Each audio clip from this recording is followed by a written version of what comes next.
Welcome to the StatTree video module for factorial analysis of variance. To test whether there are differences between two or more categories on two or more continuous variables, the Factorial MANOVA would be appropriate. You will need two categorical variables and two continuous variables in order to run this test. In looking at the preferred entertainment viewing survey, demographic question A is categorical with two values, and B is categorical with more than two nominal values. Any one of the scale questions 3 through 7 would be appropriate for the continuous variables for our demonstration. For this demonstration, we will use questions 3 and 4. Once you have uploaded or imported the dataset into SAS Studio, you will need to create a temporary reference to that dataset in the libraries. A link to a video demonstration of that procedure is in StatTree Help.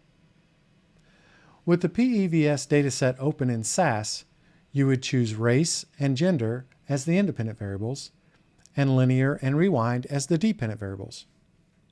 To run the two-way MANOVA for differences, create a new SAS program window by pressing the Create icon under Server Files and Folders, and selecting SAS Program F4. In the code box, type in the following code. This code can be copied from the new browser window when you press the script button on the sending page from the StatTree module. Select the code.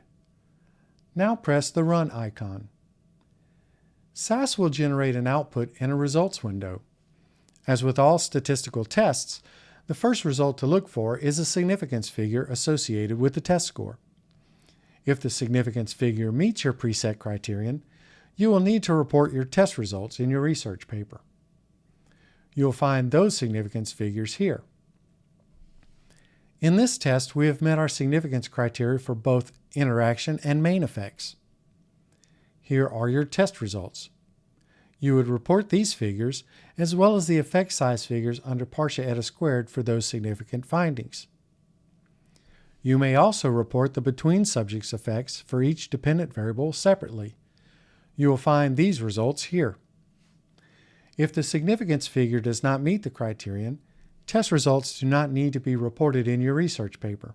However, you will need to report that the test failed to find a significant difference or relationship in the data. To see what this output looks like, along with a reporting example, press the Output button on the sending page from the StatTree module.